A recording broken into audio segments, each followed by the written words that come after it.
ลูกแกงเมื่อวานนี้เนาะกับอันนี้เมื่อเสียเวลาเนาะผัดกาไปก่อน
กินละ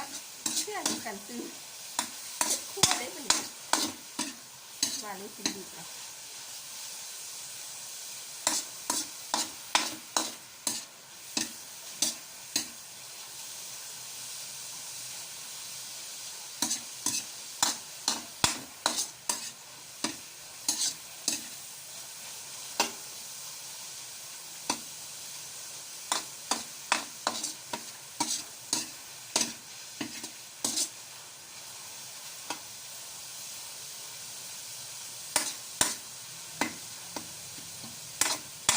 เชื่อเลยนะเพื่อนคือกับห่านเห็ดนี้เอาของคั่วเข้าเองคั่วมะเผ็ดแห้งเองข้าวพ่อมซะเลยนะออกปลาแดกออกเพี้ยปลาแดกก็มาออกเอง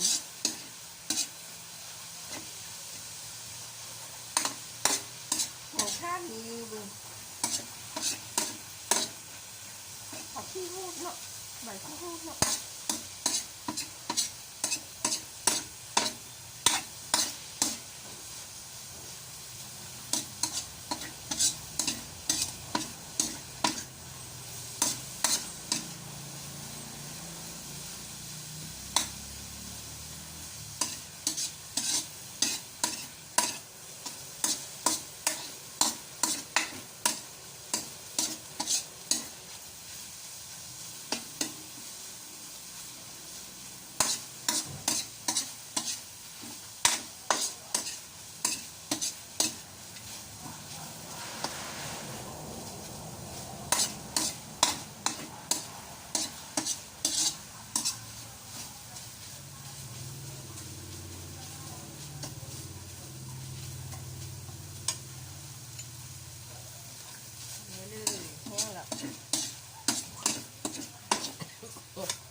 มันออกกำลังกายชิโร่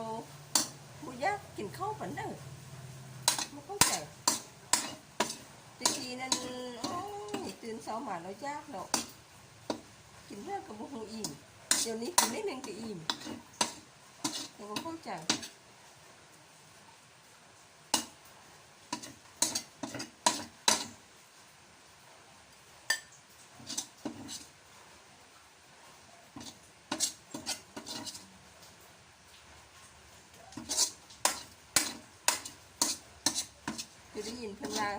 กายเราเกี่ยวให้กินข้าวแซ่บไม่อย่างเนาะ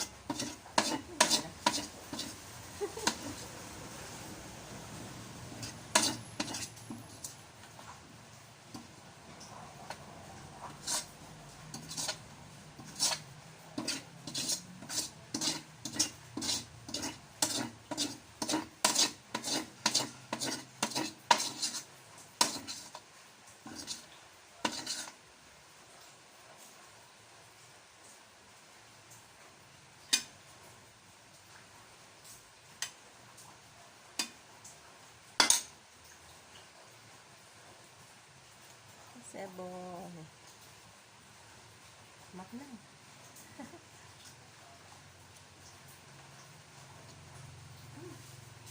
ครับ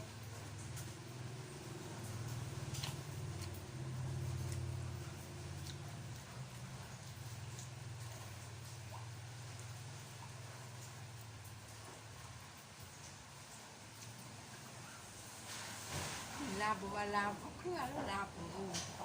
ทำบุญเครื่องแล้วลาบหรือบุหมักเห็นไหมมักถึงจะถึงไหน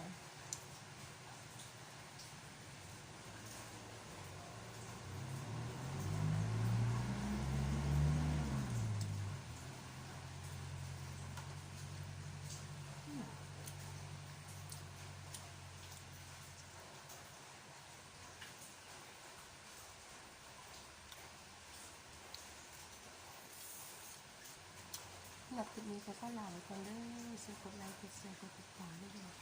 เพื่อเป็นกำลังใจในการทำคลิปต่อไปเนาะขอบใจ